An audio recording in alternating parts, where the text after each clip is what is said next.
Aujourd'hui sur le marché, le prix des voitures ne cesse d'augmenter. Chez Autoplus, on a voulu savoir ce que vaut une allemande fiable et valorisante vendue sous la barre des 25 000 €.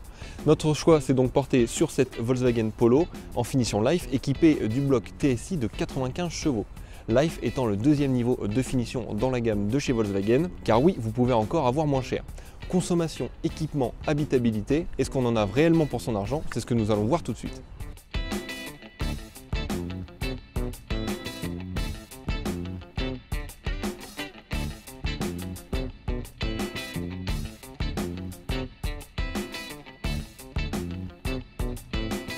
La dernière génération de Polo est sortie il y a 7 ans déjà, en 2017, et s'est offert un restylage en 2021. C'est donc loin d'être une nouveauté. Vous avez sûrement déjà dû en croiser plusieurs sur la route, cependant en la voyant, on se dit que ses formes n'ont pas vieilli. Comparé à l'ancienne génération, cette Polo ressemble de plus en plus à une Golf miniature, et c'est tout à son honneur. Cette ressemblance, elle la doit notamment à une signature lumineuse revue et à une calandre plus proéminente. On remarque également ces deux virgules dans le pare-choc.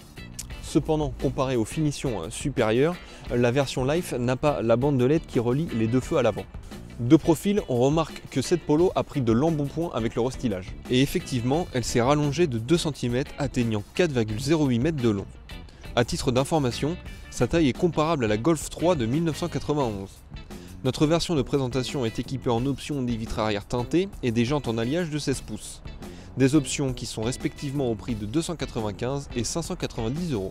À l'arrière de cette Polo, on retrouve des feux à LED en deux parties, qui sont de série sur toutes les finitions de la Polo, et à l'instar de la Golf, elle affiche son nom en toutes lettres sur la malle du coffre.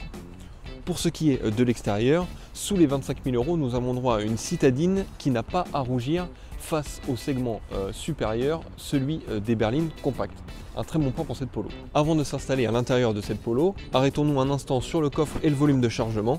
Ce dernier est de 388 litres selon les mesures du labo d'Autoplus, ce qui est un très bon point car c'est un des plus grands du segment. On est désormais à l'intérieur de cette Polo et ce qui saute aux yeux tout de suite, c'est la qualité des matériaux.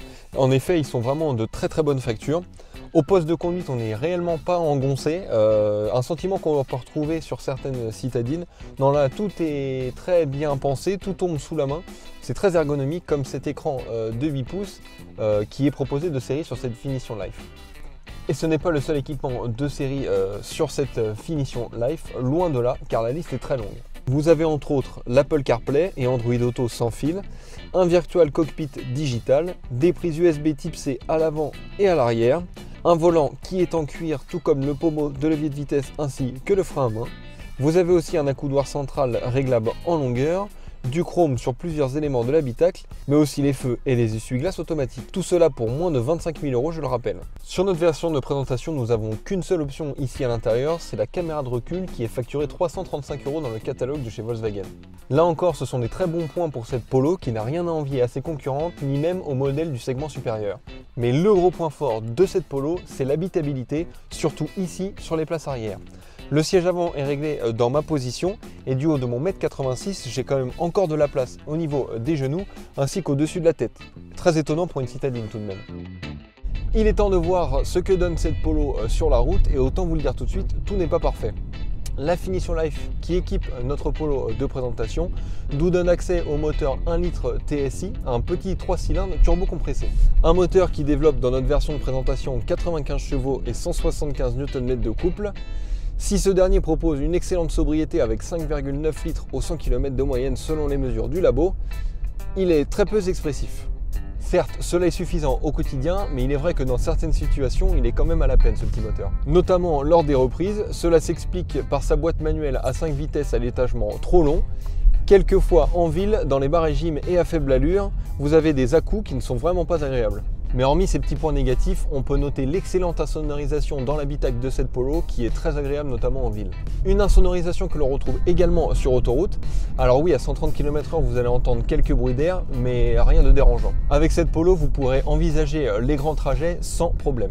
À finition équivalente, cette Polo est l'une des plus chères de sa catégorie. Le prix d'appel de cette version Life est de 24 655 €. Cependant, il faut dire qu'elle ne manque pas de qualité. Nous pouvons citer son niveau de finition qui est élevé, son habitabilité importante, sa très bonne insonorisation, un équipement de série bien fourni et ses origines allemandes.